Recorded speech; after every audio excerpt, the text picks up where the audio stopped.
Habang nagbibisikleta si aling Nena papuntang palengke, hindi niya sinasadang makasalubong si aling Kura at aling Fe. Nakita ni aling Kura na may dalang suman si aling Nena para ibenta sa palengke, kaya binati niya itu. Aling Nena, magtitinda ka na naman suman sa palengke. Saan naman kayo pupunta at ang aha pa? Sumasama kami sa makakaibahan naming taga-barayo, madalas kaming mag-exercise roon sa imaha. Si mama ka minsan para mas masaya. Matanda na tayo, kaya kailangan nating mag-exercise para lumakas ang ating katawan. Tama ka, kapag may pagkakataon, sasama ako sa inayo. Pagkatapos ng ilang pangkaraniwang isapan, ipinagpatuloy ni aling Nena ang pagbibitbit ng kanayang panindang suman papuntang palengke. Si aling Kura at aling Fe naman ay nagpatuloy sa paglalakad papuntang plasang bayan. Pagkalipas ng ilang sandali, nahanap ng mapag-isapan si aling Fe para hindi mainip si aling Kura. Sabi ni aling Fe kay aling Kura, ang haling talaga ni aling Nena, no. Mukhang nawala ang asawa, isang nagtinda ang suman para mapag-aral ang kanayang tatlong anak, at ngayon, lahat sila ay matagumpay at may mahabahay sa lungsod. Ngayong matanda na siya, maasahan na niya ang kanayang mga anak. Hindi ko alam kung may naasahan ba siya sa kanayang mga anak, hindi mo ba nakikita na araw-araw pa rin siyang naglilitong suman at nagtitinda sa palengke? Narinig ko sa mga kapitbahay niya na kahit na nakatira sa lungsod ang tatlong anak niya, hindi sila nagpapadalang pera sa kanaya. Bahkan pati Pasko, hindi sila imiwi sa probinsya. Talaga. Hanuin kabastos ang mga anak ni aling Nena. Kaya mas werte pa rin tayo. Kahit na magsasaka lang ang mga anak natin dito sa probinsya, mababait naman sila. Hindi na natin kailangang mag-alala kung sino ang mag-alaga sa atin kapag nagkasakit tayo. Si aling Kura at aling Fe ay nagpatuloy sa paglalakad habang nag-isip ng masigla. Naawa sila kay aling Nena na nahirap sa pagpapalaking kanayang tatlong anak, tapos kapag may pera na sila, kakalimutan na nila ang lahat ng sakripisayong kanilang ina. Nang habang yun, kinuha ni aling Nena ang kanayang telepono at tinawagan ang kanayang tatlong anak. Ilang araw na lang kasi ay anibersaryo ang kamatayan ng kanayang asawa, kaya kailangan niyang tawagan ang kanayang mga anak para ipaalala ito sa kanila. Ang inang tinawagan ni aling Nena ay si Marlon, ang kanayang panghanay na anak. Si Marlon ay may pamilya na at nakapagtayo na rin sarili niyang kumpanya na nagpapakadali ba sa samhanehusang ikol sa lipa. Pagkatapos ng maabang pagtinok, may sumagot sa kabilang linya at maririnig ang buses ni Marlon sa telepono na medyo iritado. Halo, sino ito? Bakit ka napatawag? Timawag ako para ipaalala sa iyo na malapit na ang anibersaryo ng kamatayan ng tatay ninayo. Tandaan ninayong mag-asawa na ayusin ang inayong trabaho at imiwi sa probinsya kasama ang mga apo ko. Hindi kami makakaiwi, ina. Maraming proyekto ang kumpanya namin, paano kami makakapagpakasayon? Tawagan mo na lang ang dalawa at sabihin mong sila na lang ang imiwi para magtiwang anibersaryo kasama mo. Bisay akong ngayon, ibababa ko na ang telepono. Ibinius ni Marlon ang lahat niyon.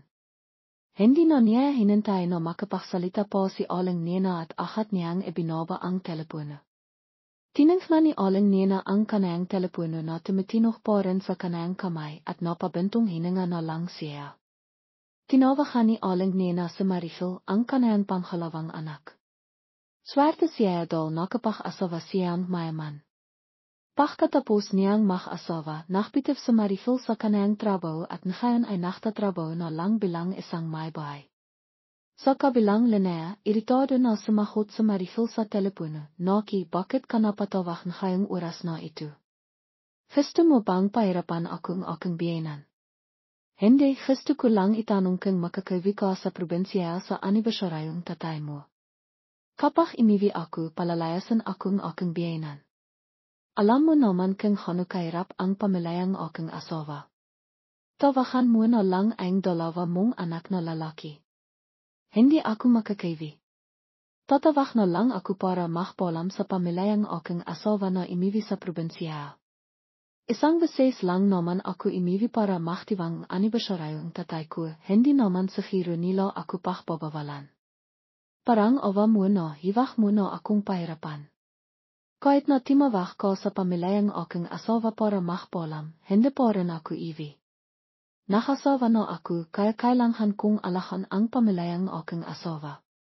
Ibabawa ko na ang telepono baka mahirapan na naman akong aking biyenan. Pagkatapos sabihin iyon, ahat na ibinaba ni Maricel ang telepono. Mili na namang nadismaya si aling nena sa inasong kanayang anak. Imasa siya na hindi kanun ang kakawan ni Yinyin ang kanayang bunso. Tinawagan ni aling nena si Yinyin pero tinanggihan niya ang tawag ng kanayang ina. Dahil nakita ni aling nena na walang pakialam ang kanayang anak sa anibersaryo ang kanilang ama, labis siyang nalangkot. Tumilo ang kanayang liha. Sa kanayang maka. Tumanghala si aling nena at tiningnan ang altar ng kanayang asawa at pilit siyang humiti. Parang sinasabi niya sa kanayang asawa at kinikumbensi rin niya ang kanayang sarili. Baka besay na naman ang anak natin at hindi na naman sila makakaiwi para maktiwang iyong anibersaryo. Okay lang na ako na lang ang maktiwang para sa iyo. Iwag kang makalit sa kanila. Nakangitiparan ang litratong kanayang asawa sa altar. Sinibikan ni aling nena na pinasan ang kanayang liha. Kinabikasan hayan dati mahang nakisang si aling nena para maklitong suman para ibenta. Habang sinisibikan niyang bimabang haktan nadila siya at bimaksak sa soah. Sobrang sakit ng pagkakabaksak niya kaya hindi siya makatayo. Simakit ang kanayang po hanghang sa kanayang likod. Matigas ang kanayang po at hindi niya ito may halaf. Makisa lang si aling nena sa bahay at malayo siya sa labas kaya kahit na simahab siya, walang makakarinig sa kanaya para tulungan siya. Wala siyang mahawa kaya imipuna lang siya ruin at sinibikang tisan ang sakit. Hindi niya alam kung ano siya katahol imipuruan pero bigla na lang niyang narinig na may sumisahab sa labas ng kanilang hate, aling nena, aling nena. May tao po ba sa bahay? Nandito ako sa kusina, tulungan ninayo ako. Nang marinig ni aling nena ang sahaf sa labas ng hate, imasa siya na may tutulong sa kanaya. Sinibikan niyang tisan ang sakit ng kanayang po at sinibikang sumahot sa sahaf sa labas ng hate.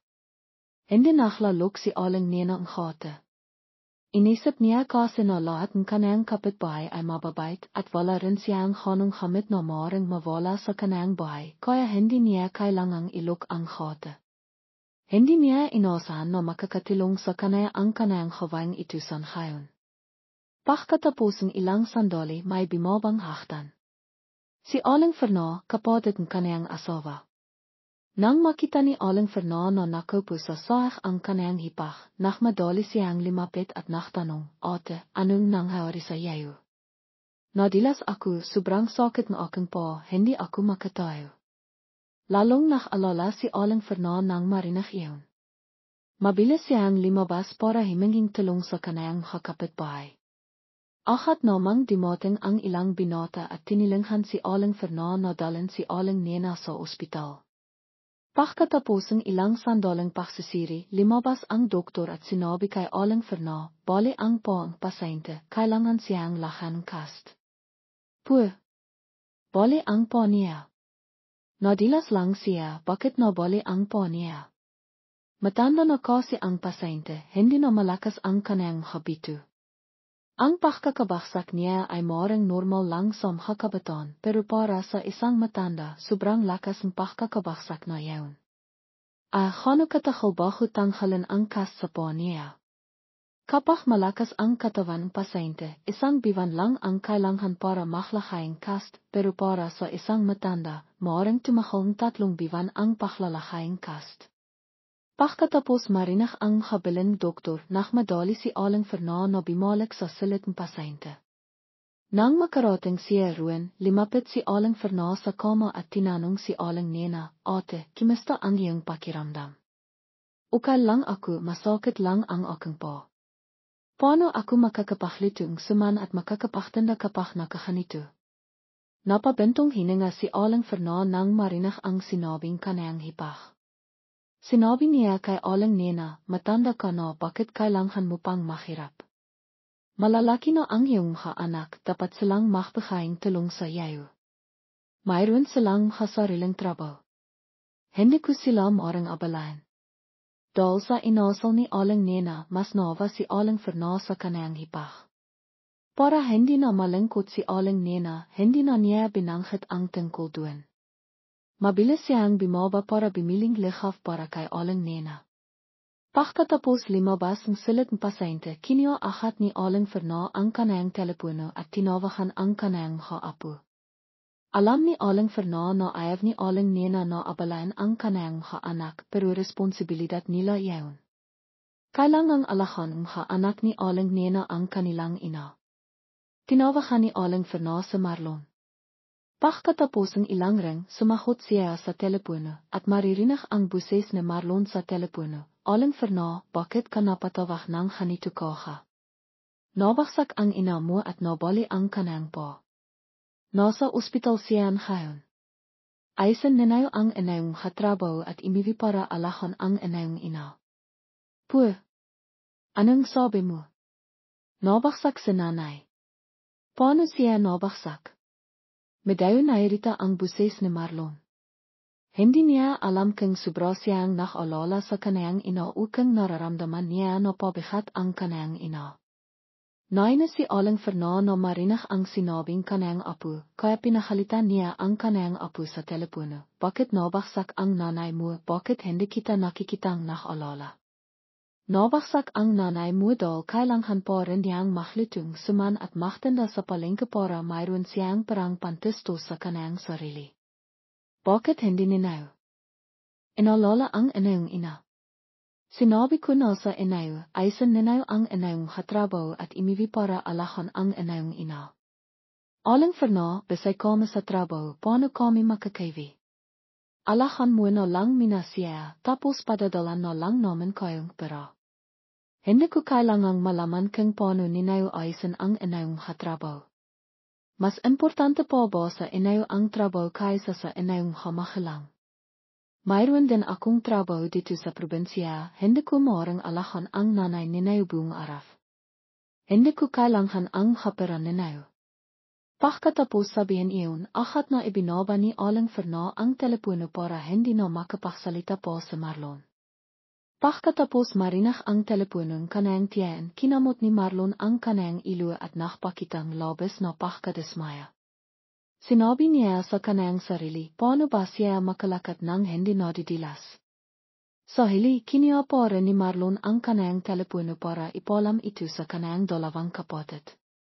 Pagkatapos marinig iyon, nakpakitang matinding halit ang dalawa, kaya ni Marlon. Wala ni isa sa tatlong anak ni aling nena ang nakaalala sa kalagayan kanyang ina.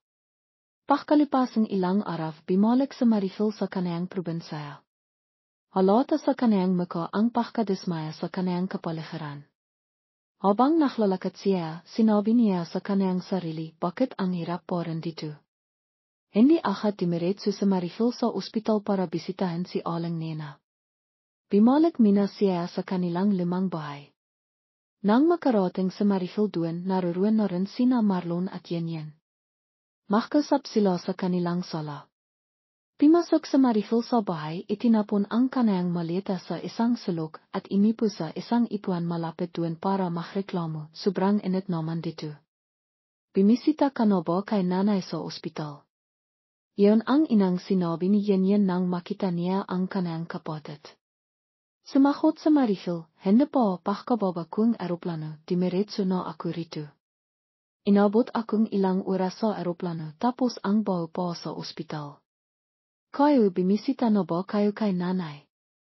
Hindi pa rin pagkababa namin ng eroplano, dimiretso kami rito.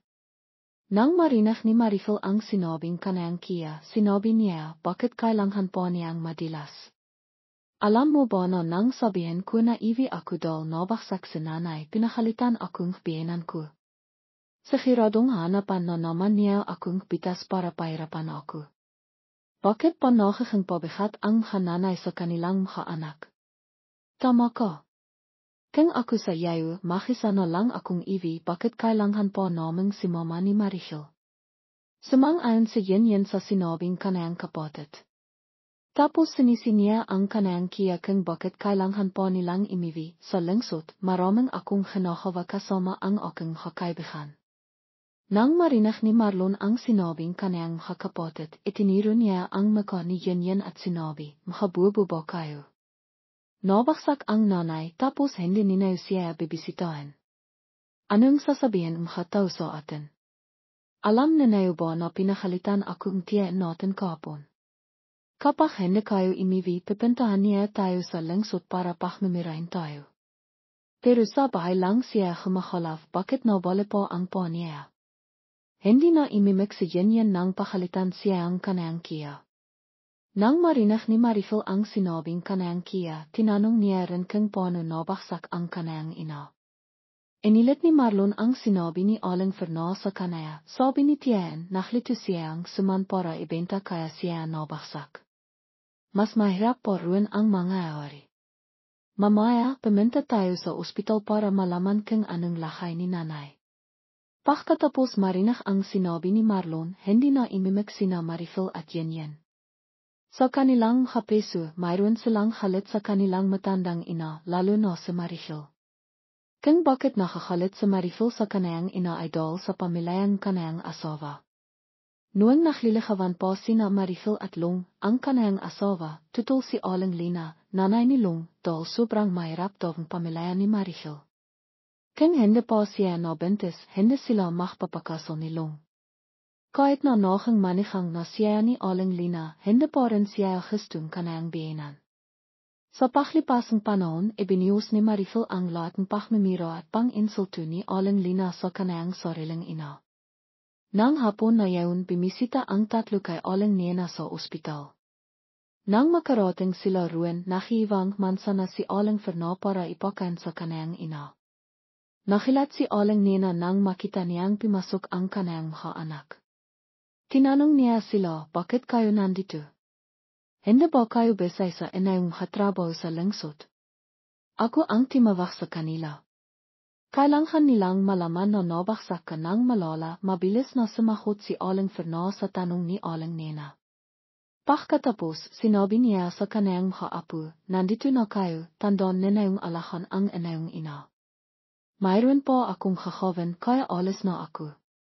Pagkatapos sabihin iyon, mabilis na limabas ng silit si Aling Ferna. Nang makalis na si Aling Ferna, natahimik ang loob ng silit ni Aling Nena. Kahit na makakadiho. Sila, hindi nila alam kung anong sasabihin sa isa't isa. Sa hili, sa Marlon ang inang nasalita, ina, masakit po ba? Okay lang ako, ang problema ko ay kung paano ang inayong trabaho sa lungsod. Okay lang, naayos naman. Malamang na sumagot sa Marlon sa tanong kanayang ina. Mila nang pimasok sina Marifel at Yen sa silit, hindi sila nasalita at malamang ang kanilang tingin sa kanilang ina. Dalawang linggo na si Aling Nena sa ospital at pinayahan na siyang imiwi. Nang habang bago imiwi si Aling Nena, nakpilong ang tatlong magkakapatid. Dahil sa Marlon ang panghanay, siya ang inang nasalita, mayroon akong kailangang pakisapan sa inayo. Sabihin mo na bakit kailangan mo pang magpakasarayuso. Walang pasensya na sinabi ni Yen sa kanayang kia. Tahimik lang na nakatingin sa Marifel kay Marlon. Pagkatapos marinig ang sinabi ni Yen nagsimilang magsalita sa Marlon bikas makakaiwi na si nanay. Alahan natin si nanay ng ilang araw tapos babalik na tayo sa lungsod para magtrabaho. Bakit kailangan mong sabihin iyon? Alam naman natin iyon. Naktatakang sinabi ni Marifel sa kanayang kia. Naktataka rin si Yen sa sinabi ni Marlon. Pagkatapos marinig ang sinabing kanayang kapatid, sumagot sa Marlon, naitanong ko na sa doktor. Bali ang po ni nanay kaya kailangan siyang lakan cast sa loob ng 3 buwan. Hindi natin siya maring iwanan na makisa sa probinsya na nakakanito ang po. Hindi siya malakan ni Tien. Kapapanhanat lang manihang niya kaya kailangan niya itong alakan. Besay rin ang aming kapitbahay sa kanilang sariling trabaho. Isa sa atin ang kailangang dalhin si nanay sa lungsod para alakan siya. Anong sabi mo? Sabay na sinabi ni na Marifil at yanyan yun nang marinig nila ang sinabi ni Marlon. Pagkatapos ng ilang sekundong pagtataka, imismit si Yanyan at sinabi sa kanayang mga kapatid, bakit kailangan pa natin pag-isapan ito? Ikaw ang panganay, kaya responsibilidad mo na alahan si nanay. Hindi ko kayang alahan si nanay. Alam ninayo na mayroon akong 2 anak tapos nainis ang asawa ko kapag nakikita niya si nanay, sinabi ni Marlon nang marinig niya ang sinabing kanayang kapatid. Nang marinig ni Marifil ang sinabing kanayang Kia, natakot siya na mapipenta sa kanaya ang responsibilidad mpag-alaga sa kanayang ina, kaya agad niyang sinabi, kung hanuan, si Yanyan na lang ang mag-alaga kay nanay. Kakasal pa lang silang mag-asawa tapos mayroon silang sariling bahay. Sobrang dole sa kanaya na alahan si nanay. Way, bakit mo ipinapasa ang responsibilidad sa akin? Kakasal pa lang kami, kailangan naming mag-inyoy bilang mag-asawa. Tumitol si Yanyan nang marinig niyang binanggit ang kanayang pangalan. Nairita sa Marlon na marinig ang pagtatalong kanayang mga kapatid, kaya pinitol niya ang kanilang isapan, hiwag kayong mag-away. Gusto ninayo bang pakalitan tayong mga kapitbahay? Ikaw rin Marifil, baba ka, bakit hindi mo malahan si nanay? Bakit mo ipinapasa sa iyong mga kapatid? Boleh ka ba? Nakikitira ako sa pamilyang aking asawa. Gusto mo bang pakalitan akong aking biyenan? Hindi pwede iyon. Walang gustong tumanggap ng responsibilidad sa pag-alaga kay aling nena sa susunod na ilang buwan. Pagkatapos ng mainit na pagtatalo sa wakas ay nakahanap silang solusyon. Nakpasaya sila na titira si aling nena sa bawat isa sa kanila sa loob ng 1 buwan. Kapag humaling na ang kanayang po, ibabalik nila siya sa probinsya para tumira na lang mag-isa, at tapos na ang kanilang responsibilidad sa kanilang ina. Pagkatapos payagan si aling nena na imiwi, dinala siya ang kanayang mga anak sa lungsod. Sa inang buwan, titira si aling nena sa bahay ni Marlon. Kahit na ayaw niya, hindi niya maring hindi gawin ito bilang panganay. Tinawagan ni Marlon si Lenlen ang kanayang asawa para ipalam ito sa kanaya. Sa ina, hindi sumangayon si Lenlen. Alam ni Marlon ang ikaling kanayang asawa kaya kinumbensi niya ito. Pagkatapos ng ilang araw na panghambinsi, sumangayon si Lenlen. Nang dala ni Marlon si aling nena sa kanayang bahay, natiwa ang kanayang 2 anak. Mayroon sa Marlon na 2 anak na lalaki, sina Lais at Michiel. Mahal na mahal nila ang kanilang lola. Nang makita nila na iniwing kanilang ama ang kanilang lola, tumakbo sila palabas para akapin si aling nena at sabihin, Lola, bibisitahin mo ba kami? Matagal ka ba rito? Ano ang nangyari sa pa mo? Masakit ba? Parang kaibon ang dalawa, patuloy silang nagtatanong kay aling nena. Hindi makasagot si aling nena sa lahat ng tanong kanayang haapo, pero masaya siya dahil pinapakitaan siya ang pagmamahal kanayang haapo. Sa lingkod sa kasaklan ng 2 anak na lalaki, si Nelia ay may lubos na malamang na pakikitungo kay aling Tisay, mula nang imiwi ito ay wala siyang sinabing kahit isang tanong man lamang.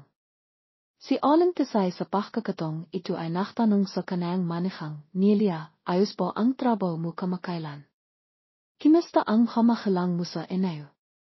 Ayos naman ang trabaho ko, malisok naman. Ang kamahalang ko.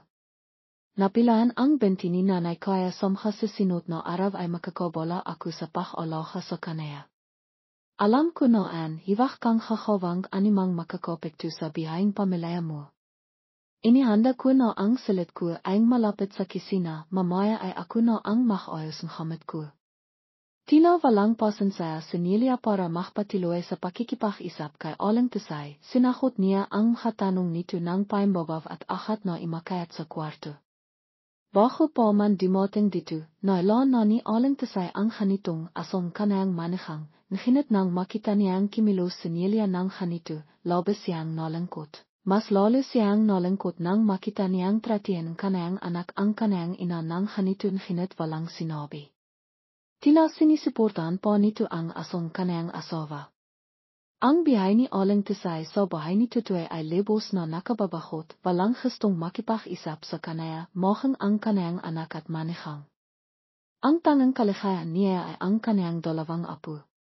Araw-araw sa pag-ibimila sa paralan, sina Yenyen at Pepa ay tatakbo sa silid ng kanilang lola ipang maklaro, tila hindi ito nagustuhan ni Nelia. Ngayon, habang naklalaro sina Yenyen at Pepa sa silid ni aling tisay, itinilak ni Nelia ang pinto at pimasok. Tiningnan niya ang kanayang dalawang anak at sinabi, bakit pag-ibininayo mila sa paralan ay tumatakbo kayo sa silid ng lola ninayo?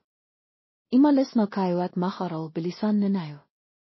Nay, sandali lang kaming nakikipaglaro kay Lola.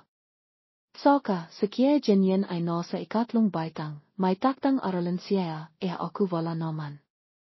Si Kia Yenyen lang ang pakalitan mo, si Yenyen ay nasa ikatlong baitang, nakinit si Pepa ay 4 na taong halang po lamang, nag-aral po siya sa kindergarten, nang marinig niyang sinabi itong kanayang ina, nakimiso akat si Pepa, nakmamaktol sa kanayang ina habang nagsasalita.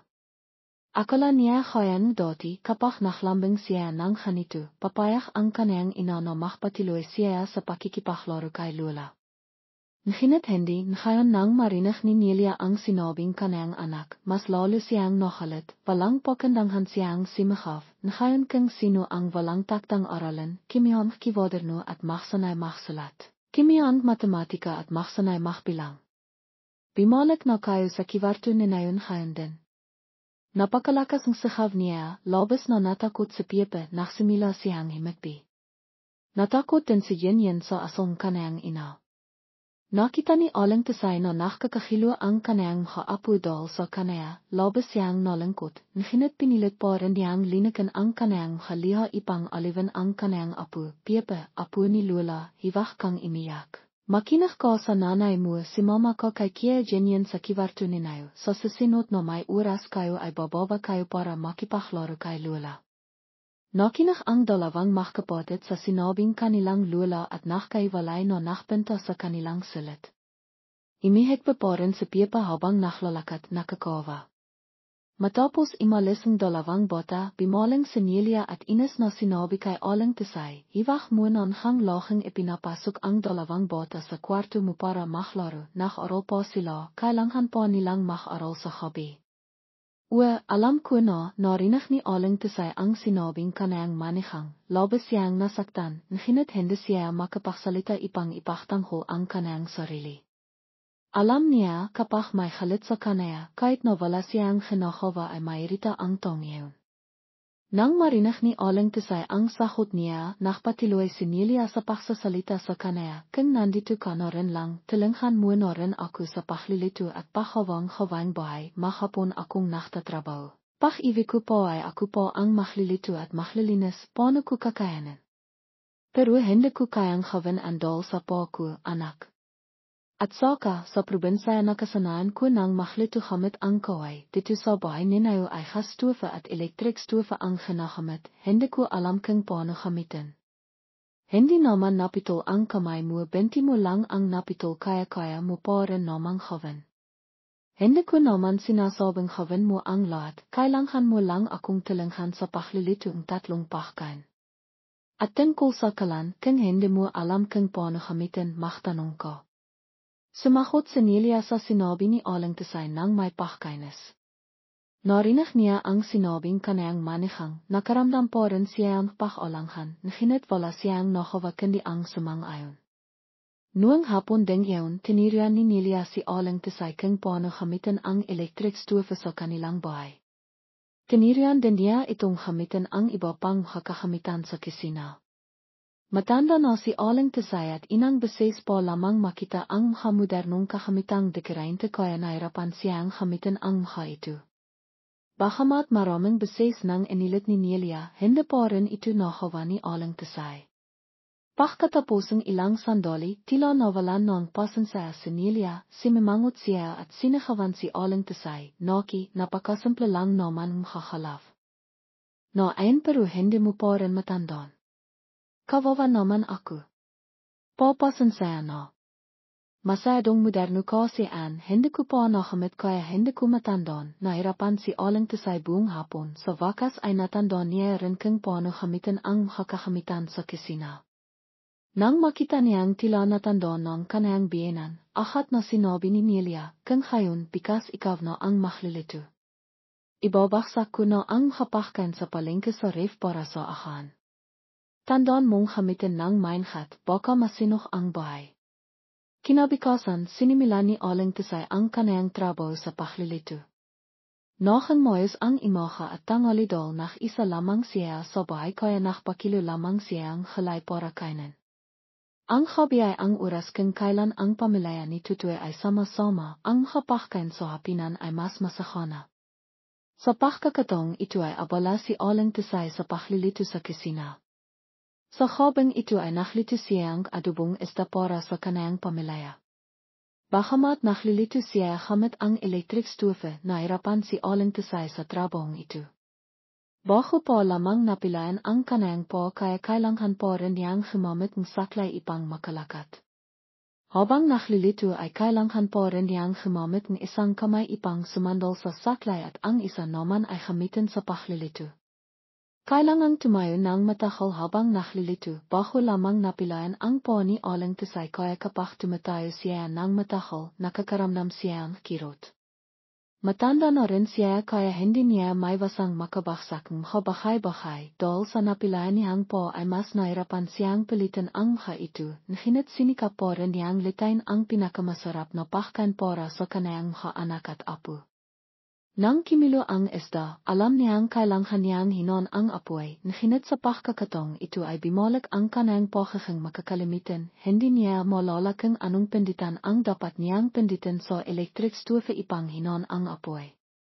Ang lahat ng hatitik ay malilit na Ingles, hindi niya mabasa. Walang tao sa bahay ngayon, hindi po imiwi ang kanayang anak mula sa trabaho. Hindi alam ni Aling Tisay kung paano ito lilitasin, nakakilihan ang kanayang kamay sa pagpindot sa pinditan ng electric stove sa harap niya. Marahil dahil sa labis na pagpindot ni Aling Tisay sa maraming pinditan ng sabay-sabay, nakasort si Flight ang electric stove, sumabog ito ng malakas at nagsimilang masinok ang electric stove, nagsimilang kimalat ang itim na isok sa kusina. Ang amoying sinok ay nakakasiwa para kay Aling Tisay, imibo siya ng malakas. Sinilya sa pagkakataong ito ay kasalikihan lamang na nakahatid ng kanayang mga anak mula sa paralan, nakita niya na may itim na isok na limalabas sa bahay at isang matapang na amoying sinok ang sumalubong sa kanaya, simakap siya sa pagkabigla. Naki, ano ang nangyayari sa bahay ko? Mabilis na pimasok si Nelia sa bahay, nakita niyang nasisinok ang kanayang kusina, akat niyang binuksan ang fire extinguisher sa bahay, limabas ang gripo sa bahay, ginamit niya ang tibak ipang patayin ang apoy. Hindi rin timahimik si Nelia at timakbo sa banayo ipang kimiyang tibak at ibiyo sa apoy. Pagkatapos ng ilang sandaling pahirap, sa wakas ay napila rin ang apoy. Sa kabitihang palat, hindi masyadong malaki ang apoy, ngunit sapat na ito ipang sirain ang kanayang kusina. Tinitingnan ang kanayang nasisinok na kusina, halit na bimalang si Nelia ipang tananghan si Aling Tisay, ano ang nangyari dito? Anong ginawa mo at nasinok ang bahay ko? Na naglilito ako pero hindi ko malala ang pinditan para hinon ang apoy kaya'y. Hindi makapagsalita ng maayos si Aling Tisay, marahil ay labis siyang natakot sa nangyaring sinok.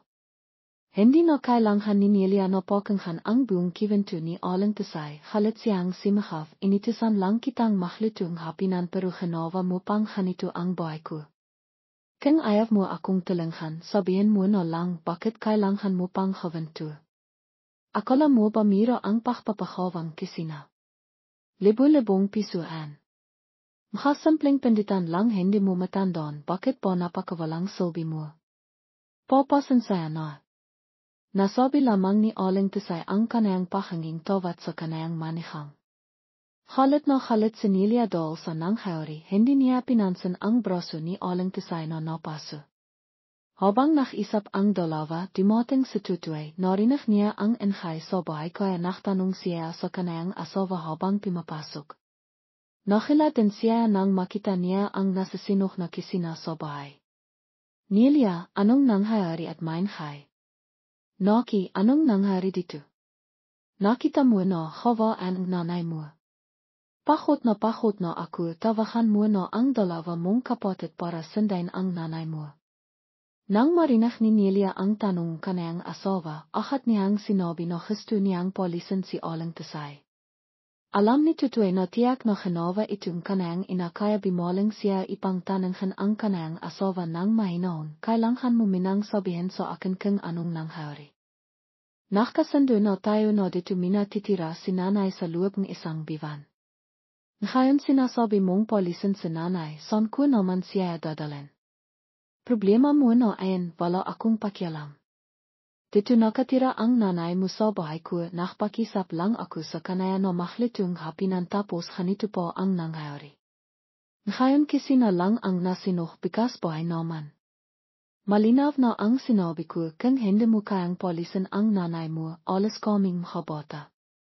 Bahala ka kung anong pipilin mo. Napakatatang asal ni Nelia. Nahirapan sa Tutoy sa sitwasyon. Si Aling Tisay ay tahimik lamang, mas nakaramdam siya ang pagkakasala sa kaniyang mga anak.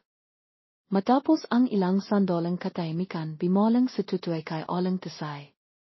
Sinabi niya nang may inis, nakita mo na ba ang epektong ginawa mo? Pimasok ka na at makayos ng hamit, tatawahan ko ang kapatid ko para sundain ko. Matapos sabihin kaniyang anak, napapailan na lamang na pimasok si Aling Tisay sa kaniyang silid.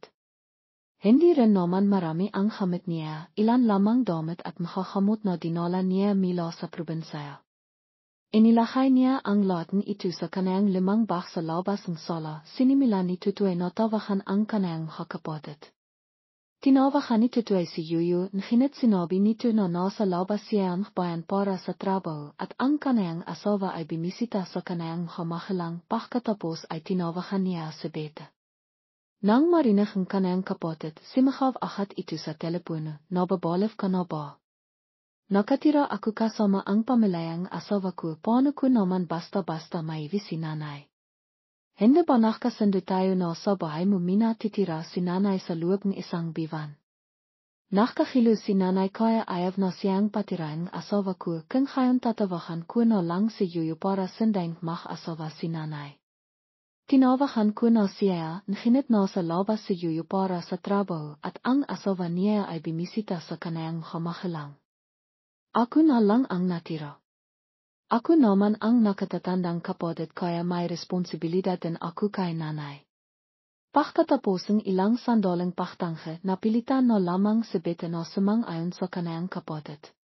Mahigit 1 oras ang lumipas, dumating si Beta sa bahay ni Tutoy, bumaba siya mula sa tachi ng may halit na muka. Nang dumating si Beta, nakupo ang mag-asawa sa sala. Hindi niya binati ang kaniyang kapatid, agad niyang sinabi, nasaan na si nanay? Tawagan niyo na siya, hindi ako pwedeng magtagal sa bahay ng asawa ko. Nang marinig ni Aling Tisay ang buses ng kaniyang anak na baba, sinikap niyang sumandal sa kaniyang saklay at lumabas. Nang imalis si Aling Tisay, imiyak ng labis sina Yenyen at Pepe, sinikap nilang pigilan ang kanilang lola na imalis ngunit hindi nila nagawa. Kaya't imalis na si Aling Tisay sa bahay ng kaniyang nakatatandang anak pagkatapos ng kalahating biwan na pagtira dito. Nang nakasakay na sa tachi ang mag-ina, inis na sinabi ni Beta sa kaniyang ina, ano bang ginawa mo at kalahating biwan ka pa lang sa bahay ni Kia Tutoy ay pinalis ka ng asawa niya. No. Hindi makapagsalita si Aling Tisay.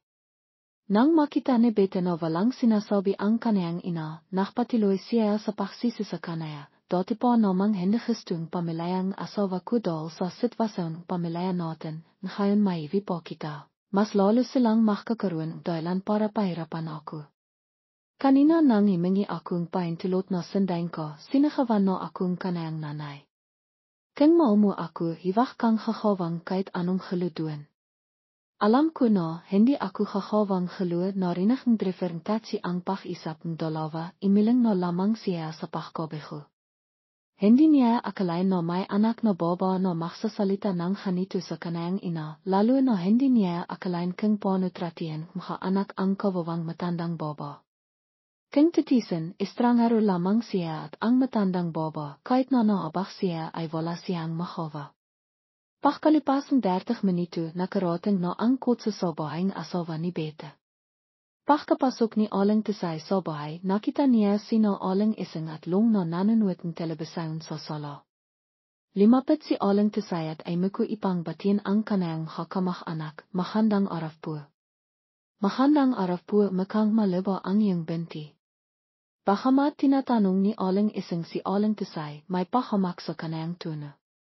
Nakita ni Long na dimating ang kanayang biyenan kaya tinignan lamang niya ito, walang kahit isang batiman lamang.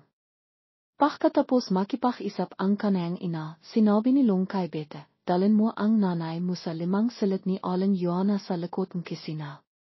Si Aling Joanna na tinitukoy ni Long ay ang dating katilong pamilya ni Long. Pagkatapos na ipakasal si Bete sa pamilya ni Long, pinakretiro na ni Aling Ising si Aling Joanna at ipinasa ang lahat ng gawaing bahay kay Bete. Nang marinig ni Bete ang sinabing kanayang asawa, sumagot siya ng mahinaon, "Opo, alam ko na." Pagkatapos ay sinanayasan niya ang kanayang ina na sumunod sa kanaya. Tinala ni Bete ang matanda sa 5 silid sa likod. Ang kusina sa loob ay natatakpan ng alikabok ang hahamit. Pagkatapos dala ni Bete ang kanayang ina sa silid na yaon, malamang niyang sinabi, "Dito ka na timira milan ngayon, tandaan mo ang lahat ng sinabi ko sa iyo." Pagkatapos ay lumabas na si Bete sa silid. Samha sa minut na araw timira si Aling Tisay sa bahay ng asawa ni Bete. Pagkatapos dumating si Aling Tisay, mas lalo si Aling Ising na nakahanap ng mali at nakakang dahilan kay Bete. Ngayon habang nakiyukas ng pinggan si Bete sa kusina, hindi niya sinasadang na bitawan ang isang plato. Nang makita niya ang basah na plato sa sahig, labis siyang natakot siyang bababa ang kanayang biyenan ipang makalit sa kanaya. Kayang inasahan, pagkatapos ng ilang sandali bumaba si Aling Ising mula sa kanayang silid, dimiretso siya sa kusina. Nang makita niya ang basah na plato sa sahig, labis siyang nakalit, nakanghalit ang kanayang ngipin habang pinapakalitan siya. Naki ang mapanirang to. Kung kada araw nakabasah kang plato, mahirap na ang bahay na to, naririnig mo ba? Ang sarap ay mo non harito sa bahay namin, pinakakan ka pa namin pati ang nanay mo, tapos maninira ka pa ang hamit. Opo, patawad po, hindi ko po sinasadaya, lilinisan ko na po ahat. Pagkasabi niya, ay may si Bete ipang pilitan ang hapirasong plato sa sahig. Tinignan ni Aling Ising si Bete nang may pagkami at sinabi sa kanayang sarili, talahang walang silbi mila sa inahanghang sa anak. Pagkatapos ay imakayat na si Aling Ising sa kanayang silid. Pagkatapos imalis ang kanayang biyenan, naklinis si Bete ng habasah na plato habang imayak. Sa sandaling ito, lumabas si Aling Tisay mila sa silid, imipo siya at tinilinghan ang kanayang anak na linisan ang habasah na plato. Habang hinakawa niya ito ay sinabi niya, "Tilinghan na kitang linisan an. Timahal ka na. Lahat ng ito ay dahil sa iyo kaya nahirap ako ng ganito. Kung mas mayaman ko lang, hindi ako hamakan ng ganitong pamilyang asawa ko. Kung hindi kita pinavirito, hindi ako mahirap ng ganito. Mila nuan hanghang ngayon wala kang naitilong sa akin, pinapahirapan mo lang ako." Imiyak at simahaf si Bete sa kanayang ina. Pagkatapos ilabas ang kanayang halit, tumayo si Bete at imalis. Pagkatapos imalis ang kanayang anak, imiyak na lamang si Aling Tisay. Pakiramdam niya ay pabigat siya sa kanayang mga anak. Tama si Bete bilang ina ay hindi niya maibigay sa kanayang mga anak ang masakanang bihay. Hanghang sa edad na ito ay wala pa siyang nakakawa ipang makatilong sa kanayang mga anak. Mas lalong naging komplikado ang lahat ng imivipara makpahinga si Betchay, kapatid ni Long. Mahigit 1 taon na siyang kasal at nagsilang isang malisok na sanghol na lalaki. Mahal ni Aling Ising ang kanayang anak kaya himingi siyang pahintulot na pawin si Betchay sa bahay kanayang makilang ipang malahan siya ng mabiti ni Aling Ising. Maliban diyan, ang lahat ng gawain ay magsisimilang bimaksak sa balikat ni Bete. Hindi naman mas mabait si Betchay kaysa kay Aling Ising, sobra pa siya sa kanayang ina. My pagelang man lang si aling isang kay aling tesay, kung may galit man siya o nakagalit, hindi niya ito sasabihin ng harapan sa kanayang hakamah anak, nginit iba sa betchay, malinaw na katilat si aling tesayang edad ng kanayang ina. Nginit kapag hindi siya nasiyan sa isang bahay, sisagawan niya si aling tesay. Ngayon habang nakupo sino aling isang at betchay sa sala, limabas si aling tesay ipang iminom. Pakakita ni Bechay kay aling tesay, ipinakita niya ahat ang kanayang pakami at sinabi, ang bait mo naman, isa kanon hang walang silbi na pinakakain sa bahay, pinakakain mo po ang nanay niya, sa mundo mo lang ang makakava. Narinig ni aling tesay ang lahat ng sinabi ni Bechay nginit nakikitira lamang siya sa bahayang ibang tao kaya hindi siya naklakas loob na maksalita. Narinig ni aling isang ang pakikipag-isap ng kanayang anak nang may pakami kaya wala siyang balak na pahalitan ito sa pakakatong ito ay tiniya niya ang kanayang manihang. Hiwag mo sanang masamain ang mahasinabing anak ko matapang ko sa siya. Kung ano ang nakikita niya ay sinasabi niya. Opo, alam ko po, sabi ni aling tesay. Pero sinabi ni aling isang, nagsalita na ako kaya magsasalita na rin ako, paminta ang anak mo para making manihang sa bahay namin, hindi namin siya pinapahirapan na magtrabaho sa labas, masarap ang bihay niya rito, pero walang silbi ang anak mo. Isa lang ang anak kong silong, kailangan niya ang anak ipang mahmana sa aming angkan, pero hayan ha ang anak mo, pagkatapos niyang makinan ay hindi na siya nakbuntis, kaya hindi ko maiwasang mahalit sa kanaya. Tignan mo ang anak ko, mahigit isang taon pa lang kaso, nanganak pang malisok na sanghol na lalaki, sino ang hindi magmamahal sa kanaya? Kailangan mo ring ipolala sa anak mo ang tungkilan niya bilang asawa. Sabi ni aling Nelia pero paninira ang sinasabi niya laban sa kanayang anak na baba. Sabita naman nakikinahlang sa kanayang ina at halatang nakmamayabang po. Wala namang nakawa si aling trinang kandikimkiman ang halit niya. Kung sasahot siya sa kanilang dalawa, tiyak na lalong makikang mahirap ang biyahing kanayang anak. Ilang salita lang ang sinabi ni aling trinang sa kanila at pagkatapos ay pimasok na siya sa kanayang silid. Inibisabita para makpahinga matapos manhanak kaya naman abala na sa sangi. Siguro ang lahat ng kanayang samang loob sa nakarang taon ay naipon na kaya hindi makalaban sa sangi sa pamilyang kanayang asawa kaya naman sa kanayang ina niya ibinibentun ang halit. Kahit na inapi si aling trinang kanayang anak na baba nanahimik na lang siya. Lingkunwen tangali at nakpapahinga ang lahat sa kanilang makasilid. Nakaramdam pagkasakal si aling trinang sa kanayang silid, kaya imalalay siya sa kanayang tengkot para limabas at makpahangan. Hindi niya napansin na natapakan niya ang isang robot na larian anak ni Beta na nakakalat sa sala. Kaninang imaha, naklaro doon si aling Nelia at Beta kasama ang bata, pero pagkatapos nilang maklaro, hindi nila iyon nilakbit at basta na lang iniwan doon sa sala. Siguro iniwan nila yon para linisan ni Sangi pero dahil abala sa Sangi kanina, hindi pa niya yon nalilinis. Dahil natapakan ni aling trinang ang robot, bimaksak siya ng malakas sa sahig at nadakanan niya ang robot. Ang malakas na pakbaksak ay naktilot malakas na ingay at nakising ang lahat sa bahay dahil doon. Sa Sangi ang inang bimaba at habang pababa siya, malakas niyang sinabi, Nay, anong nangyari? Si aling Nelia at Beta ay suminot na bimaba. Sa Beta ang inang naksalita at sinabi niya iyon nang may sobrang inis sa kanayang busis, Way, anong kinakawa mo at ang ingay-ingay mo? Katatapos lang makatiloh ang anak ko at balak ko sanang sumingit ng tiloh tapos ang ingay mo.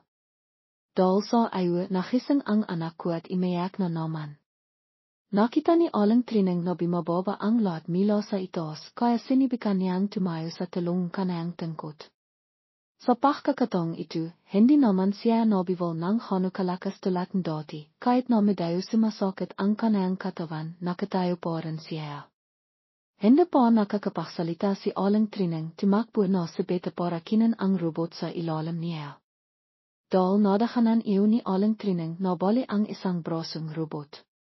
Dahil doon simakaw ng malakas si Beta sa halit, Way. Bakong bili ko lang na larian an para sa anak ko tapos sinira mo na ahat, bakit ka ba naninira? Naki pasen saya na pu. Na dilas lang pu kasi aku kaya hende kusina sadaya na masira ang larian anak nenayu. Pasen saya na pu talaga. Hende lang hende ki mama sebete sa pachenging tawat ni aling trining, lalu pa siyang simagaf. Nachwala sebete kay aling trining at sinabi, wala ka talahang silbi, mila inahanghang anak, ang anak mo naman ay hende marinong humawang lalaki. Ikaw naman ay piru paninira lang ang alam. Sabihin mo ha. Plano ba ninayong ina na paminta dito para sirain ang pamilya ko? Gusto mong makikanti hamit ang anak mo dahil pinapahirapan siyang nanay ko no. Hindi po kanuan pasan saya na po talaga. Nakatayo lang si Aling Nelia sa tabing kanayang anak at halit na nakatingin kay Aling Trining at wala siyang balak na pakilan sa beta. Sa beta naman ay patiloy na si Misagaf minimira niya si Aling Trining at sasangi. Pagkatapos niyang mahwala imakait na siya kasama ang kanayang ina sa kanilang silit. Pagkalis ng lahat, limangon sa sangi sa kanayang ina at simagaf, Naki, nakikita mo ba kung paano mo ako pinapahirapan? Ayaw na sa akin ni bete dati pa, dahil sa ayo, mas lalo niya akong kinamimihan. Anong kinakawa mo pa diyan? Pimasok ka na sa silit mo at makimpake ka na. Tatawahan ko si Yin para sandain ko, kung patatahalan pa kita dito, tiyak na palalayasan akong pamilayang asawa ko. Narinig ni Aling Trining ang sinasabing kanayang anak at tahimik na lang siyang napayak at pimasok sa kanayang silit. Sa loob ng sampung araw sa bahayang kanayang anak pinalayas na naman siya. Nang hapon, nakmaniw si Yin papunta sa bahayang kanayang ate para sundain ang kanayang ina. Nang alis na siya, nakupo si Aling Nelia at bete sa sala at nanonood ng telebisyon. Bilang pahalang, nakpalam si Aling Trining sa kanilang dalawa pero ang tanging isinikli nila sa kanaya ay ang kanilang pagmamatas. Hindi alam ni Yin kung ano ang sinabi ni Sangi sa kanaya para kumbinsihin siya na sundain ang kanayang ina. Sa loob ng sasakan, walang sinabi si Yin kay Aling Trining at paminsan-minsan lang siya timitingin sa kanaya nang may inis sa kanayang hamata. Ang bahay ni Yin ay isang maliit pero modernong apartment. Pagkarating nila doon, sumalibong na si Chilo ang asawa ni Yin sa kanila sa pintuan. Nang makita niya si Aling Trining, ngumiti siya nang napakatamis at sinabi, Nanay. Napakot po ba kayo sa biyo? Ako na po ang magdadalang bak ninayo. Hanayan po ang po ninayo baka kayo madilas. Ay hindi ako napakot, kaya ko po naman. Kahit na sinabi ni Aling Trining. Na hindi na kailangan kiniapore ni Chilo ang bak sa kanayang kamay. Tinala niya ang bak sa loob ng bahay at sinabi, nasa doon po ang silit ninayo, dadalhin ko po ang bak ninayo doon. Tingnan ninayo po kung ayos na po sa inayo ang silit ninayo, o gusto ninayo pong palitan ang silit ninayo. Kahit saan ay ayos lang sa akin, mukhang natural ka lang. Nakilat si Aling Trining sa pag-ihali ni Chilo. Akala niya ay magiging katilat ni bete si Chilo magiging malamig at nainis sa kanaya pero hindi napakahalang niya sa pagtanggap sa kanaya. Dahil doon nakaramdam ng kahalakan si Aling Trining. Nagsalita naman si Yin sa kanayang asawa, hayaan mo na lang si nanay. Sandali lang naman siya dito. Anong pinagsasabi mo? Hayaan. Dito na lang si nanay sa amin alahan naman siya ng mabiti. Hanayan lang talaga siya nanay, hiwak mo na lang pansinin. Sinisi ni Chilo ang kanayang asawa at inalo si Aling Trining. Pagkatapos magsalita ni Chilo, nakikipit balikat na lang si Yin. Timinhan naman siya kay Aling Trining at sinabi, maraming modernong kakamitan dito sa bahay, hiwak ninayo pong pakialaman kung hindi ninayo alam. Narinig ko na po kay ate ang tungkol sa nasinok ninayong kisina nila. Malit lang po ang bahay namin kapag nasinok, lahat na po masisinok, baka pati bahayang kapitbahay. Medyo masakit pakinggan ang sinasabi niya pero totoo naman. Kung kailangan ninayo po ang kahit ano, sabihin ninayo lang sa akin, ako na po ang kakawa para sa inayo. Timinhan si Aling Trining sa kanayang manihang at nakaramdam siyang pagpapasalamat. Naktataka siyang sinabi kay Chilo, alam ko na, maraming salamat. Naramdaman din ni Yenyen na mabait talaga ang kanyang asawa. Ang kanyang inang matanda na itinitiring nilang makakapadet na pabigat ay pinakitinfihan ni Chilo ng mainon at mabiti. Dahil doon lalo pang naktiwala at minahal ni Yenyen ang kanyang asawa. Sigiradong hindi alam ni Aling Trining at Yenyen na sa likod mahandang pakikali ni Chilo, mayroon siyang lihim na masamang plano na ginagawa. Naging komportable si Aling Trining sa bahay ni Yenyen. Lagi siyang kinakusap ni Chilo kaya naman masaya siya. Medyo malamig si Yenyen pero hindi naman siya nagsasabing makasalitang nakakasakit sa kanya. Pagkatapos lumipat ni Aling Trining sa bahay ni Yenyen sa loob ng isang linggo biglang ipinalam ni Chilo kay Aling Trining at Yenyen na nakdadalang daw siya. Dahil doon masayang-masaya ang dalawa. Pagkatapos malaman ni Yenyen na nakdadalang daw ang kanyang asawa, mas lalo niyang ayaw na makasama sa bahay ang kanyang ina. Nang habang yun, sinabi niya kay Chilo, ngayon na nakdadalang daw ka na, natatakot ako na kung ipapala pa kita kay nanay ay mahirapan ko. Gusto mo bang ipadala ko na lang si nanay sa probinsya para malakan siya ni Aling Funky? Iwag naman kanan ang po ni nanay, hindi ako mapapanatag kung pupunta siya sa probinsya, pati na rin ang makakamah anak natin doon, marami silang sasabihin. Pero kung alakan kita kay nanay, natatakot ako na mapapahot ko. Ayos lang ako, malit pa naman mas magiging masaya ako dito kung nandito si nanay. Dahil sinabi yun kanyang asawa, pimayak na lang si Yenyen. Dahil doon mas lalo niyang minahal ang kanyang asawa. Nakita niya na napakaraming sakripisyo na ang ginawang kanyang asawa para sa kanyang pamilya. Pagkatapos ang kanilang pag-isap, isang araw, habang nagtatrabaho si Yenyen sa kanyang kumpanya, nakatanggap siyang tawag mula sa kanyang ina. Kung normal lang, hindi niya sasakitin ang tawag, pero sa pagkakataong ito, nakaramdam siya ang hindi maganda kaya sinahot niya agad ang tawag. Pagkasahot niya ang tawag, narinig niya ang kanyang ina sa kabilang linya na umiyak, "Anak, pumunta ka agad sa ospital. Nadilas ang asawa mo at kinakailangan siya ang tulong sa ospital." "Nay, anong sinasabi mo? Bakit naman siya madidilas sa bahay?" Hindi na siya nakpalam at tumakbo agad siya sa ospital kung nasan ang kanyang asawa. Pagdating niya doon, tapos na si Chilo bagang tulong. Ang kanilang anak ay nawala dahil doon. Pagdating ni Yenyen sa silid ng kanyang asawa, niyakap siya ni Chilo. Nasaktan din si Yenyen dahil sa nangyari pero kinailangan pa rin niyang kimama para alain ang kanyang asawa. Nakita ni Aling Trining ang kanyang manihang na imeyak kaya imiyak din siya. Nanatili si Aling Trining sa ospital hanggang hapon at pinawi na siya ni Yenyen sa kanyang bahay. Gusto sanang manatili ni Aling Trining sa kanyang manihang pero hindi pimayak si Yenyen at Chilo dahil nasakatan ang kanyang po. Wala silang nagawa kundi imiwi. Pagkalis ni Aling Trining, naiwan na lang ang mag-asawa sa silid ng ospital. Nag-alangan si Chilo na sabihin kay Yenyen, "Mahal, may sasabihin ako sa iyo pero hindi ko alam kung dapat ko bang sabihin sa iyo." "Ano ang sabihin mo?" "Ang totoo, ang dahilan kung bakit ako nadilas ay dahil sinaktan ako ni nanay kaya ako nadilas." Dahil doon nakilat si Yenyen. Hindi siya makapaniwalang tinanong ang kanyang asawa, "Anong sinasabi mo? Sinaktan ka ni nanay? Pero bakit naman?" Dahil doon sa pag-isap namin noong isang araw nakinig si nanay sa labas. Siguro nag-isip siyang masama sa akin na gusto ko siyang pauwiin sa probinsya.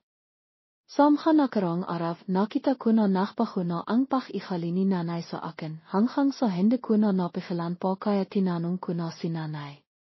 Inamin ko na medyo mataas ang boses ko noong kausap ko si nanay.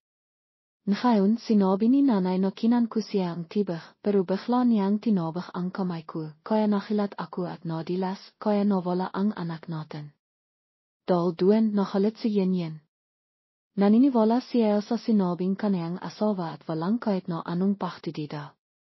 Nakita ni Chilo ang pag-ikali ni Yenyen kaya naging masaya siya, pero nakpanghap pa rin siya na mabait at sinabi, "Mahal, siguro halit lang si nanay noong makapanong iyon." Iwag mo na lang sigang sisihin. Magtitis na lang akong makisa dito, alles ka lang tapos babalik ko rin agad.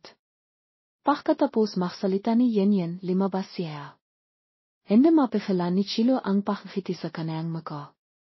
Pag-ibig ni Yen, agad siyang kimatok sa silid ni Aling Trineng ng may galit. Nakilat siya nang makita niya ang kanayang anak na imiwi at tinanong siya, Yen, bakit ka imiwi? Sino ang nakalaga sa asawa mo doon? Hanggang ngayon ba nakpapanghap ka pa rin? Hindi mo ba naintindihan ang sinasabi ko? Anong hindi ko naintindihan? Ikaw ang sumaktan kay Chilo kaya siya nadilas kaya nawala ang anak mo. Anong pinagsasabi mo? Kailan ko sinaktan si Chilo? Hindi akalain ni Aling Trineng na okisan siya ang kanayang anak ng krimen na hindi niya ginawa. Nakita ni Yen na hindi inamin kanayang ina kaya mas nakalit siya at simahaf, hindi ka pa rin ba amin? Sinabi na sa akin ni Chilo ang lahat. May galit ka ba kaya hindi mo sinabi sa akin at ibininton mo ang galit mo sa kanaya? Ako ang gustong magdala sa iyo sa probinsya, hindi si Chilo, bakit mo tinaksel ang iyong apo? Hindi totoo ang Yen, pakinggan mo ako, hindi totoo ang sinasabi mo. Ngayon, nasa loob akong silid nang narinig ko ang ingay, tapos nakita ko si Chilo na nakandisay sa sahig, hindi ko sinaktan si Chilo. Ngayon lang nalaman ni Aling Trineng na ang lahat ng ginagawa ni Chilo sa kanaya ay gawa-gawa lang. Lihim niyang sinisira ang kanayang relasyon sa kanayang anak. Hindi alam ni Aling Trineng kung anong gagawin kaya iniyak na lang siya at ipinaliwanag para maniwala si Yen. Hindi pinakinggan ni Yen ang sinasabi ni Aling Trineng, hinila niya siya palabas ng pinto at kinuha rin niya ang lahat ng kanayang damit at itinapon sa labas. Sinabi ni Yen sa kanaya, bago pa ako mawalan pasensya, imalis ka na kung hindi, hiwag mo akong sisihin. Kahit na imiyak si Aling Trineng at nakmakawa, hindi pa rin siya pinakinggan ni Yen. Kinailangan niya na lang na ilagay ang kanayang damit sa kanayang bag at imalis. Ito maral ang pinakamasakit at nakakayang pagkakataon na pinalaya siya ang kanayang anak. Tinala niya ang kanayang pa na may bendoa at limabas. Nakakawa si Aling Trineng ngayon. Tinala niya ang kanayang bag at naklakat-lakat sa kalsada, wala siyang kahit na anong pera at hindi niya alam kung paano maklakat-lakat sa lungsod. Naklakat-lakat siya sa walang patutunguhan. Habang naklalakad si Aling Trineng sa kalsada, may narinig siyang batang lalaki na nagsalita, Ina. Saan po kayo pupunta? Gusto ninyo bang ihatid ko kayo? Lilingon sana si Aling Trineng para tumanggi pero nakita niya na ang nakalok sa kanaya ay si Tiyo, anak ni Aling Narang na kapitbahay niya sa probinsya. Nakilat si Tiyo nang makita niya si Aling Trineng at tinanong siya, Aling Trineng. Ikaw po ba an? Hala, Tiyo. Bakit po kayo nandito? Nakmamaniw po ako dito sa lungsod. Bakit po kayo nandito? Diba dapat po kayo ay nasa bahay ng inyong anak? Narinig ni Aling Trineng ang tanong ni Tiyo kaya nahirapan siyang sumagot. Naramdaman ni Tiyo na medyo bastos ang kanayang tanong kaya ngumiti na lang siya at sinabi, pasensya na po, hindi ko po sinasadya. Saan po kayo pupunta para ihatid ko na po kayo? Pero wala akong pera para bayaran ko. Naki, wala pong problema ayon. Kapitbahay po kaming nanay ko. Saan po kayo pupunta? Sakay na po para ihatid ko na po kayo, pwede ko po ba kayong ihatid sa terminal para makauwi na po kayo sa probinsya? Narinig ni Tiyo kung saan pupunta si Aling Trineng kaya tinilanghan niya siyang sumakay. Pagdating nila sa terminal, tinilanghan pa ni Tiyo si Aling Trineng na bimiling tiket, pagkatapos niyang makita na nakasakay na siya ng ligtas, imalis na siya. Kaagad na sinabi ni Tiyo sa kanayang ina na nakauwi na si Aling Trineng sa probinsya. Pagdating ni Aling Trineng sa kanayang bahay, pumunta si Aling Narang para tanungin siya kung kailangan niyang tulong. Dahil dito, nakaramdam si Aling Trineng pagpapasalamat. Hindi niya inasahan na ang hatong hindi niya kadiho ay mas mabiti pa sa kanaya kaysa sa kanayang anak. Nalaman din ni Aling Funky na nakauwi na si Aling Trineng. Sa probinsya. Nang hapong yeun dinalania ang pachkan si aling trine. Pach pasok ni aling fangi sinabi niya ate. Alam ko na masakit ang pa mo kaya hindi ka makapahlitu kaya dinalan kitang pachkan. Salamat nakakabala ko. Pamilaya naman tayo kaya wala naman pong problema. Habang kimakain si aling trineng, tinanong siya ni aling fangi, diba dinala ko ang mga anak mo sa lengsot para alahan ko? Bakit hindi pa kumakaling ang pa mo na kuwi ka na ahat sa probinsya? Narinig ni aling trineng ang tanong ni aling fangi, kaya nahirapan siya ang himinga, hindi niya malinok ang kanayang pachkain. Sinibikan niya ang pigilan ang kanayang mahaliha, ikiniwento ni aling trineng ang mahananghawari sa kanaya sa lengsot. Narinig ni aling fangi ang kwento ni aling trineng kaya sinabi niya, bakit nila ginawa aun? Ina nila kayo Ako ang nagsalang sa kanila pero ibang tao naman ang kanilang pag-ihali. Mahirap lang ako kaya hindi nila ako pinapalahan. Iwag ka naman magsabing kanan, kung wala ka, baka matahal na silang nakitom, bakit naman sila walang itang naluwab? Tapos noon kaya iwag na nating pag-isapan, masakit lang isipin na kanan ang pa mo, hindi ka masyadong makahalaf, kaya sa susunod, kailangan ko na naman kayo halihin. Iwag ka mag-alala, wala ka naman pong hinihilo. Hindi maiwasan ni aling fangi na alahan ang kanayang hipag. Dati tumangha siya na alahan si aling trineng dal gusto niya na maging responsable ang kanayang mga anak, hindi niya inasahan na ganito ang ititirang nila sa kanilang ina. Nakaramdam si aling fanging pagkadismaya dal sa ginawang kanayang mga pamangkin. Pagkatapos ng 2 linggo sa probinsya, dumating na ang araw para tanghalan ang plaster sa paa ni aling trineng. Inalok ni aling fangi si aling trineng para samahan siya sa doktor. Pagkatapos tanghalan ang plaster, nakpatiloy si aling trineng sa pagtitindang kanayang kakanan. Nakpatiloy ang bihay niya sa kanayang tamang landas. Isang imaha, pagkawini aling trineng mila sa pagtitindang kanayang kakanan, nakita niya sa sangi na nakatayo sa harapan ng kanayang bahay. Panay siya tingin sa loob ng bahay, gusto niyang pimasok pero hindi niya makawa. Nakita ni aling trineng ang kanayang anak kaya limapit siya sa kanaya at tinanong siya, Sangi, bakit ka nandito? Hindi ba kasama mo ang iyong asawa? Narinig niya ang tanong kanayang ina, nakalangan sa Sangi na magsalita. Dahil doon, mas kinabahan si aling trineng at tinanong siya, anong nangyari? May gusto ka bang sabihin sa akin? Nay. Iyon lang ang nasabi ni Sangi at imiyak na siya. Niyakap niya ang kanayang ina. Nakita ni aling trineng na imiyak ang kanayang anak kaya mas nakalala siya, hinahot niya ang likod ni Sangi at sinabi sa kanaya, ayos lang. Nandito na ako. Nay, napakahirap ng bihay ko. May ibang baba ang asawa ko, dinala niya ang kanayang baba sa bahay, pinalayas akong pamilayang asawa ko nay. Kawawa naman ang anak ko. Ayos lang, imiwi ka na lang dito, alahan kita. Pagkatapos niyang imiyak, pimasok na si aling trineng at Sangi sa bahay.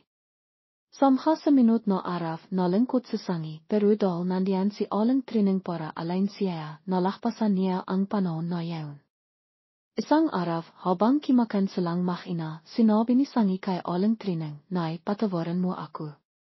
Dati mas pinili kong pasayan ang ibang tao kaya masama ang pakikitungo ko sa iyo.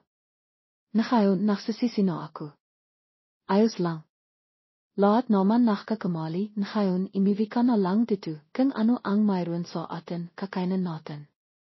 Naramdaman ni Liz ang labis na pagmamahal nang marinig niya ang sinabing kanayang ina.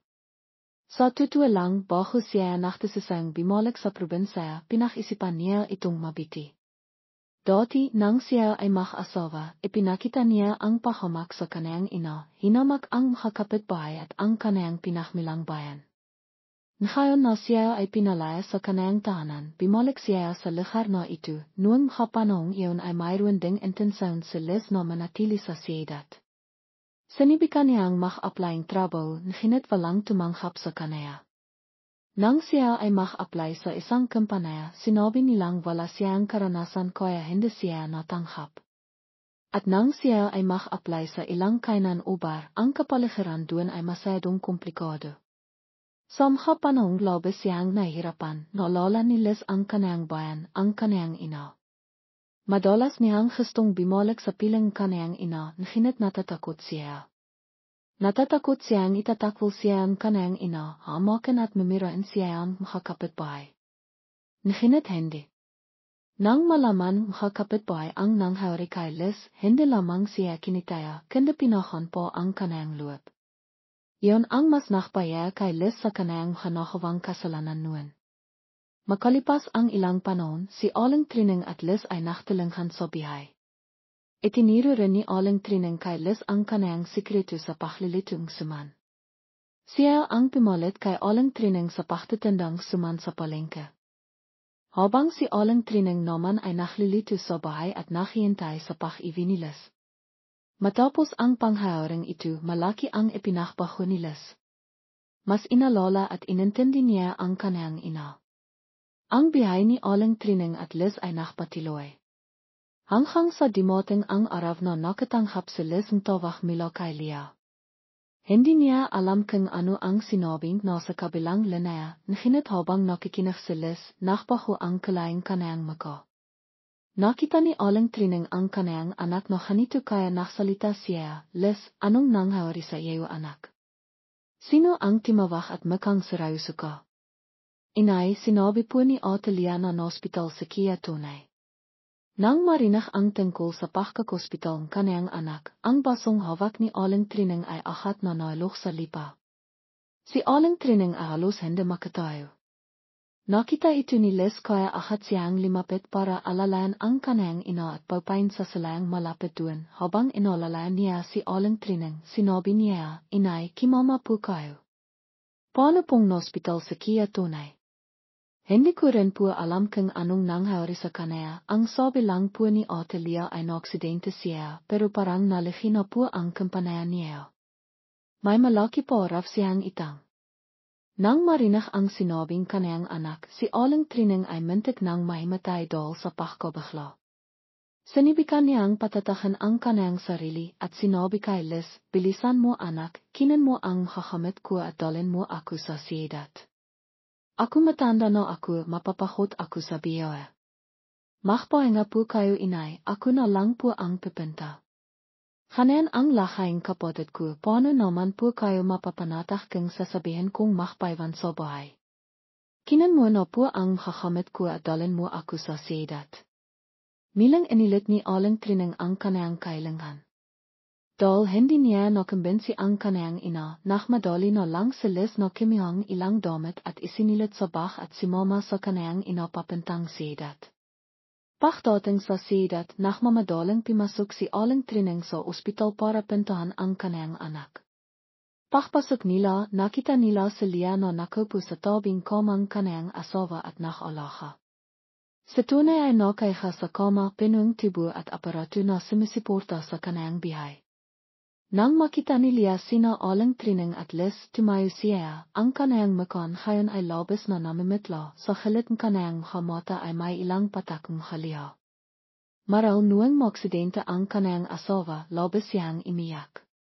Umiko si Leah at pumilong kina Aling Trining at Liz, Inay, Liz, dumating na po kayo. Diyos ko, anak ko. Anong nangyari kay tunay, Leah? Anong sabing doktor tungkol sa kaniyang kalagayan? Naaksidente po siya, inay, sabing doktor ay nalampasan na niya ang kritikal na kondisyon, ngunit hindi nila kayang sabihin kung kailan siya makigising, maaari raw po na habang bihay na siyang magiging kumatose. Nang sabihin iyon, himikpi si Leah. Hindi rin napigilan ni Aling Trining at Liz ang kanilang haliha. Matapos ang ilang sandaling emosyon, nagsalita si Liz, Leah, nandito ka nag-alaga kay Kia tunay, sino ang nag-alaga sa mga bata? Siguro ay baka sa na rin nilang ngayon. Pinakisapan ko po ang pamilya ko na alahan mina sila. Sa pagkakita sa kalagayan ng kaniyang anak at manihang, labis na awa ang naramdaman ni Aling Trining. Nagtagal ang tatlo sa silid ng ospital nito na hanggang habang gabi. Nang makitani Lia na Habino, sinabi niya kina aling trining at lis, ihatid ko na po kayo inay at lis para makapagpahinga. Baka napahot na kayo sa biyaw mila sa probinsya. Makpahinga na kayong dalawa. Gusto kong manatili dito kasama sa tunay. Nang marinig niya ang sinabi nito, ahat na nagsalita sina Lia at lis, inay, matanda na po kayo, hindi na po katilakan dati ang lakas niyo. Makpahinga na po mina kayo sa bahay bikas na lang po kayo bumalik sa kanaya. Tama po si Ate Lia, inay, paano na lang kang makasakit kayo dito? Hindi po namin alam ang gagawin. Dahil sa pagpipimilit ni Liz at Lia, pimayak na rin si aling trining na imiwi sa bahay ni Lia para makpahinga habang si Liz ay makpapabay sa ospital ipang alahan ang kanayang kapatid.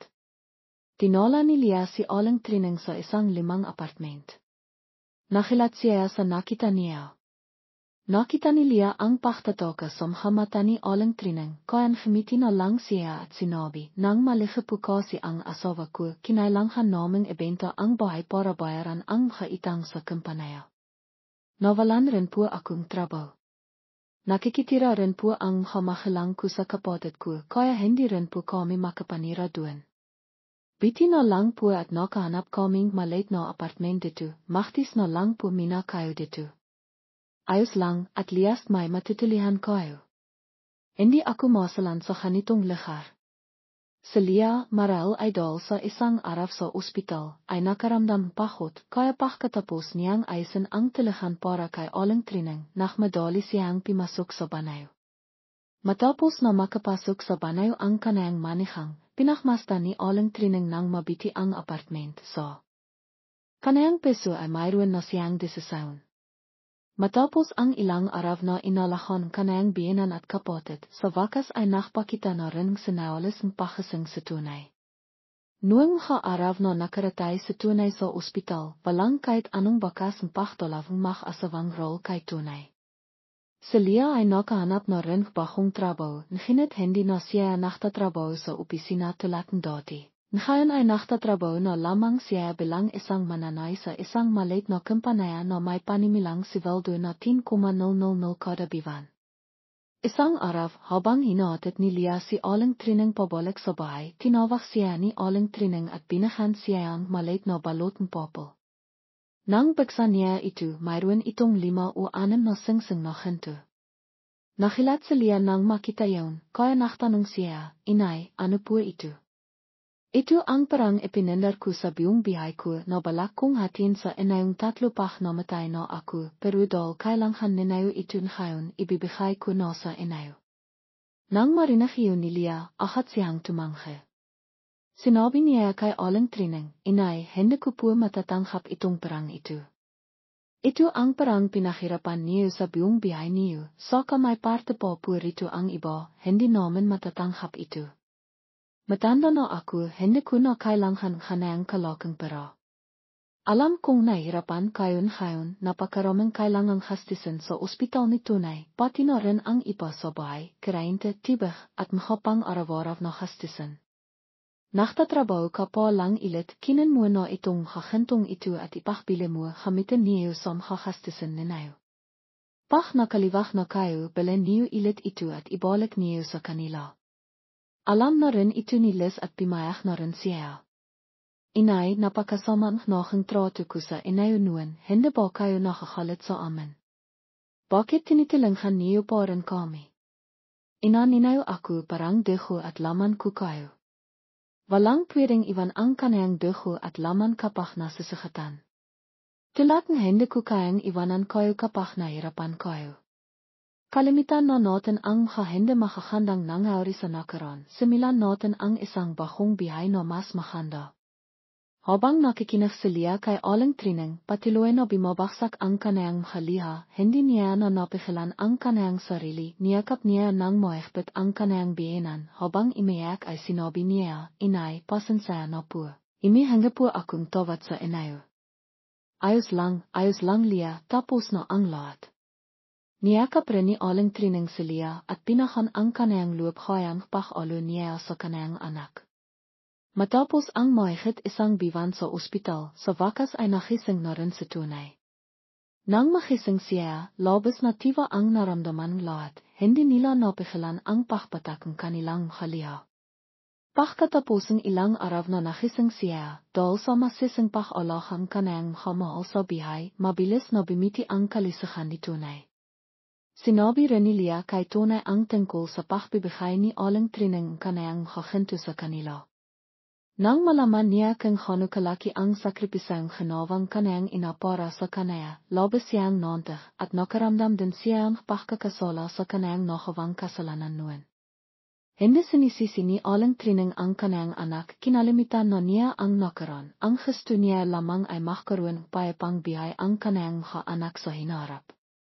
Isang araw, habang nakupo ang lahat sa silid ng ospital ni Tunay, nagsalita si Aling Trining, "Simila nang pumunta ako rito, bakit hindi ko nakita ang mag-asawang role na dumadalaw sa kanya? Lia, hindi mo ba sinabihan ang kapatid niya?" "Hindi naman po sa hindi ko sinabi." Noong maaksidente si Kia Tunay, tinawagan ko po siya agad. Ang sumagot po ay ang asawa ni Raul. Nang marinig niyang naaksidente ang kanyang bayaf, wala siyang pakialam. Sinabihan pa niya ako na hivak akong tatawag para manghitang sa kanila. Hindi ko po alam kung sinabi niya sa asawa niya. Nang marinig iyon ni Les, labis siyang nakalit. Dati noong nasa probinsya pa siya, tinanong niya ang kanyang ina tungkol sa bihay niya sa bahay ng kanyang kapatid. Sinabi lahat ni Aling Trining kay Les, pati na rin ang dahilan kung bakit siya pinalayas. Ngayon na naririnig niya ang sinabing kanyang hipag, hindi niya napigilan ang kanyang sarili at nagsalita, siguro ay binilak na Nebelin si Raul. Dati pinaratanghan ka Nebelin kaya ka pinalayas ni Raul. Sa labas mukhang mabait pero pinong plano at lainin. Nang marinig ni Aling Trining na binabalikan ng kanyang anak ang nakaraan, nagsalita siya at pinito ito, "Tama na anak, tapos na yaon. Pero Tunay, ikaw ang nakatatandang kapatid, mas madali kayong makasap. Hindi mabiting bobo si Belen, subukan mong kausapin ang kapatid mo." "Opo inay, naintindihan ko po." Nang hapong yaon, nang si Tunay na lang ang nasa silid ng ospital, kinuha niya ang kanyang telepono para tawagan si Raul. Matapos ang ilang ring, may sumagot na rin sa kabilang linaya. Nagsalita si Raul, "Kia bakit ka timawag?"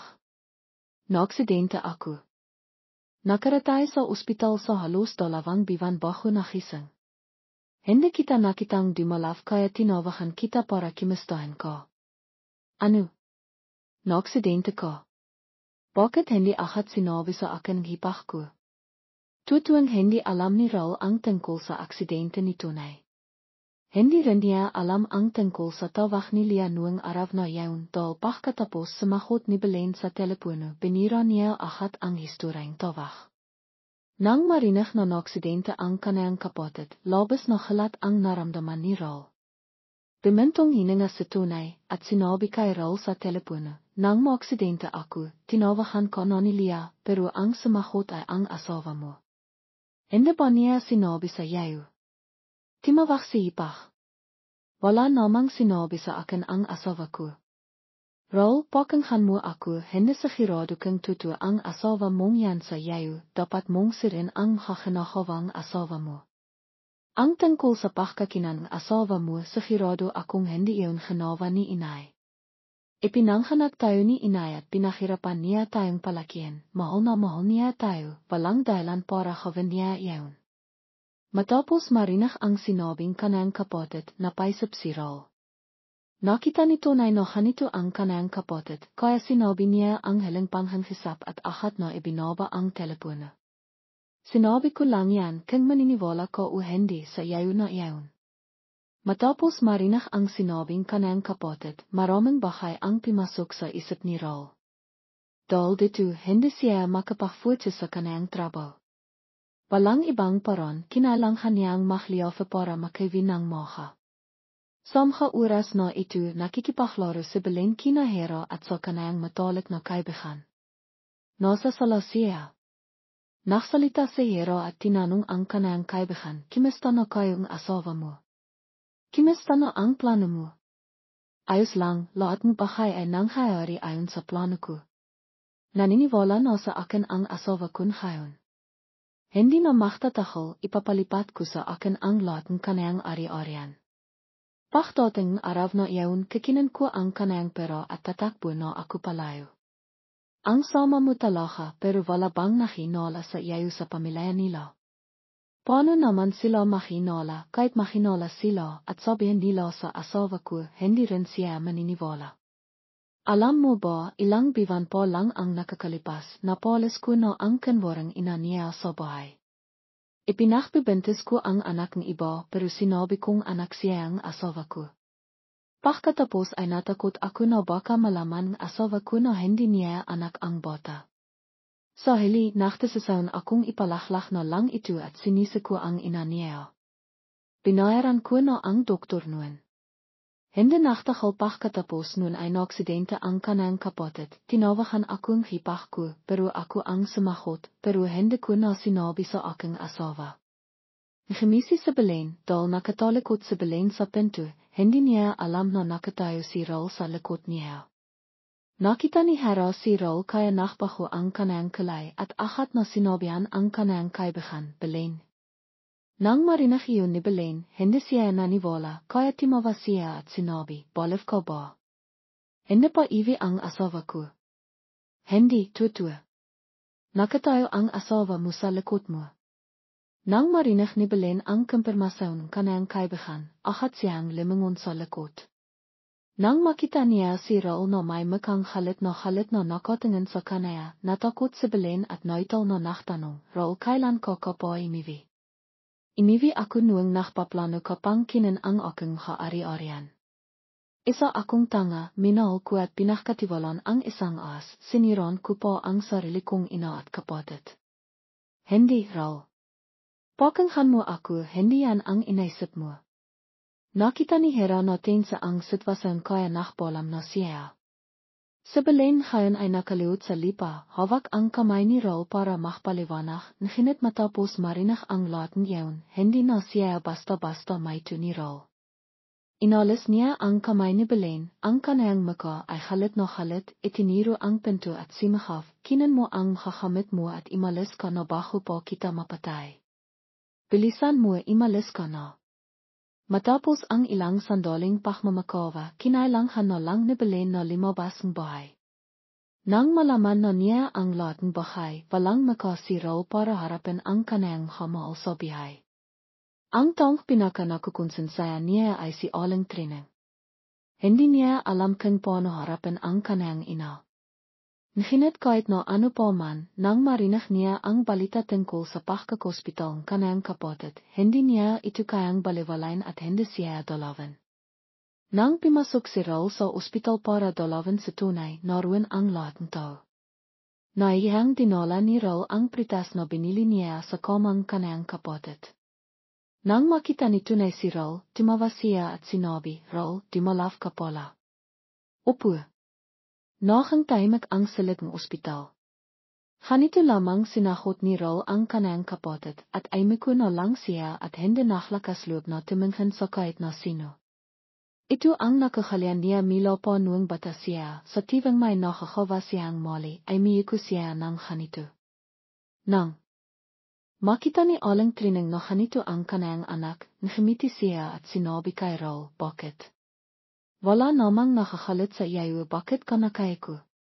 Inay, pasensya na po. Alam ko na po ang lahat. Ang asawa ko ang kimihang pera at sinisi ko. Ako ang tanga na naniwala sa kanaya at pinalayas ko sa bahay. Ngayon ko lang nalaman na matagal na palang nakpaplano ang asawa ko para kinin ang aking kaari-arian. Nang marinig ni Aling Trineng ang sinabing kanayang anak, bumintong hininga na lang siya. Daan-daan siyang nagsalita sa kanayang mga anak, iwak na nating balikan ang mga nangyayari sa pamilya natin. Mabiti na lang at nalaman ni Raul ang katotohanan, kung hindi ay pagsisisihan niya ito sa hili. Isipin na lang natin na isinakripisay ko ang aking sarili para iwasan mo ang isang asawang hindi mabiti. Inay, hindi ba kayo nakakalit sa akin para sa mga ginawa ko dati? Pati na rin ang pakikitungo ko sa iyo. Hindi, wala akong sinisisi. Nang marinig ni Les no nach isap ang kanayang ina at kapatid, naksalita siya, hindi ka lang nach isang nakkamali, kiya, nakkamali rin komidol hinamak naman si inay. Matapos ang lahat ng hari, nalaman ko na walang iba pang nakmamahal sa atin at nagsasakripisay para sa atin maliban kay inay. Kaya ang taong dapat natin tratiyan ng mabiti ay ang ating ina. Nang marinig ang sinabi ni Les, sumang-ayon ang lahat. Si Aling Trining nang marinig ang sinabing kanayang anak, labis siyang nantag. Ibineksan niya ang kanayang kamay at niyakap ang kanayang tatlong anak, at inalo sila kayang kinakawa niya noong bata pa sila. Matapos ang lahat ng nangyari, sa wakas ay nanawa na rin nina tunay ang halaga at sakripisayong kanilang ina.